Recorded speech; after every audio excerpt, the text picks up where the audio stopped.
दलित जातियों के उद्धार के लिए जीवन भर प्रयत्नशील डॉ भीमराव अंबेडकर का जन्म 14 अप्रैल 1891 को इंदौर में महू के पास अम्बाबाड़े नामक गांव में एक महार परिवार में हुआ था। उनका बचपन का नाम भीम सकपाल था। वे अपने पिता रामजी सकपाल की 14वीं संतान थे। महार जाति को उन दिनों अछूत माना जाता था। इसका अनुभव भीमराव अंबेडकर को बचपन से ही पग पग हुआ।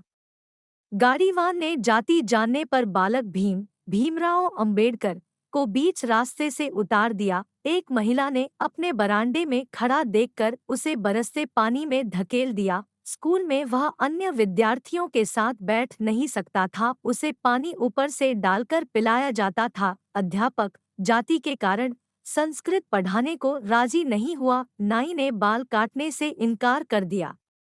इन सबका उनके बालमन पर इतना प्रभाव पड़ा कि उन्होंने छुआछूत के इस कलंक का डटकर सामना करने का निश्चय किया। बीए की परीक्षा पास करने के बाद भीमराव अंबेडकर ने कुछ दिन बड़ौदा रियासत में नौकरी की। फिर इसी रियासत की छात्रवृत्ति पर वे कोलंबिया विश्वविद्यालय गए और वहां से राजनीतिशास्त्र में पीएचडी की डिग्री ली। वहीं से वे अर्थशास्त्र और कानून की शिक्षा प्राप्त करने के लिए लंदन गए। छात्रवृत्ति के अनुसार उनको 10 वर्ष बड़ौदा रियासत की सेवा में रहना था, परंतु वहां जाकर छुआछूत का जो कटु अनुभव हुआ उसके कारण अंबेडकर को स्वतंत्र वृत्ति अपनाकर अपने समाज के उत्थान के काम में लगने का निश्चय करना पड़ा। वे मुंबई पहुंचकर वकालत और समाजोत्थान के काम में जुट गए। 1924 में मुंबई में बहिष्कृत हितकारिणी सभा की स्थापना के साथ उन्होंने अछूतोद्धार का काम आरंभ किया। 1927 में भीमराव अंबेडकर मुंबई लेजिस्लेटिव काउंसिल के सदस्य नामजद हुए। वे 12 वर्ष तक इस पद पर रहे। 1928 में वे मुंबई के सरकारी लॉ कॉलेज में प्रोफेसर नियुक्त हुए। 1930 में उन्होंने नासिक में अछूतों के मंदिर प्रवेश सत्याग्रह का नेतृत्व किया। लंदन में आयोजित तीनों गोलमेज सम्मेलनों में उन्होंने भाग लिया। दलितों को अन्य हिंदुओं से अलग समुदाय के रूप में मान्यता दिलाने पर बल दिया वर्टिकल बार। इससे ब्रिटिश सरकार ने जो सांप्रदायिक निर्णय की घोषणा की थी वह बाद में गांधी जी के आमरण अनशन के कारण समाप्त हुई। वर्टिकल बार हिंदू समाज में सामाजिक भेदभाव को देखकर 1935 में डॉ अंबेडकर ने घोषणा की थी कि मैं हिंदू समाज में पैदा हुआ। यह मेरे वश की बात न थी, किंतु मरते समय हिंदू नहीं रहूंगा। इस निश्चय को अनेक वर्ष बाद 14 अक्टूबर 1956 को बौद्ध धर्म ग्रहण करने उन्होंने पूरा किया। 1942 में डॉ अंबेडकर वायसराय की एग्जीक्यूटिव काउंसिल में श्रम मंत्री के पद पर नियुक्त हुए। 1947 में देश की स्वतंत्रता के बाद जो विधान परिषद बनी डॉ अंबेडकर उसके सदस्य चुने गए। देश की प्रथम सरकार ने उन्हें कानून मंत्री के रूप में सम्मिलित किया गया। अगस्त 1947 में संविधान का प्रारूप तैयार करने के लिए 7 सदस्यों की एक समिति बनाई गई। डॉ अंबेडकर उसके अध्यक्ष चुने गए। उनकी अध्यक्षता में ही देश का संविधान तैयार हुआ। कानून मंत्री के रूप में डॉ अंबेडकर ने अनेक समाज सुधार संबंधी विषयों की पहल की।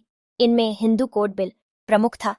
जब इसे संसद में स्वीकृति नहीं मिल सकी तो डॉ अंबेडकर ने 28 सितंबर 1951 को केंद्रीय मंत्रिमंडल से त्यागपत्र दे दिया। डॉ अंबेडकर परम विद्वान थे।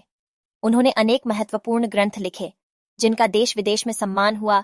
6 दिसंबर 1956 को दिल्ली में बाबा साहेब डॉ भीमराव अंबेडकर का देहांत हो गया। पूरा नाम भीमराव रावजी अंबेडकर, उपनाम बाबा साहेब, जन्म नाम भीवा रावजी अंबेडकर, जन्म तिथि 14 अप्रैल 1891, जन्म स्थान महू केंद्रीय प्रांत ब्रिटिश भारत वर्तमान मध्य प्रदेश भारत, मृत्यु 6 दिसंबर 1956, आयु 65, मृत्यु स्थान दिल्ली, भारत समाधि चैत्य भूमि मुंबई महाराष्ट्र, भारत राष्ट्रीयता भारतीय राजनीतिक दल अनुसूचित जाति संघ अन्य दलों से जुड़ाव independent labour party, Republican party of India पद कानून और न्याय मंत्री the 15th of August 1947 September 1951 पत्नियां रमाबाई अंबेडकर विवाह वर्ष 1906 मृत्यु 1935 सविता अंबेडकर विवाह वर्ष 1948 बच्चे यशवंत पुत्र रमेश पुत्र गंगाधर पुत्र राजरत्न पुत्र इंदु पुत्री अंत्याजनास पिता रामजी, मालोजी सकपाल, माता भीमाबाई रामजी सकपाल, निवास स्थान राजगृह, दादर, मुंबई 26 अलीपुर रोड, नई दिल्ली। शिक्षा मुंबई विश्वविद्यालय, BA, कोलंबिया विश्वविद्यालय, MA, PhD, London school ONF economics, MSc, DSc, Gray's Inn, barrister at law. व्यवसाय वकील और प्रोफेसर ओ, न्यायवादी, अर्थशास्त्री, राजनेता, सामाजिक सुधारक, मानव विज्ञानी, लेखक, इतिहासकार, समाजशास्त्री, सामाजिक वैज्ञानिक, शिक्षाविद, स्वतंत्रता सेनानी, पत्रकार, मानवाधिकार कार्यकर्ता, दार्शनिक, प्रसिद्ध दलित अधिकार आंदोलन, भारत का संविधान, दलित बौद्ध आंदोलन, अंबेडकरवाद पुरस्कार, भारत रत्न, मरणोपरांत 1990।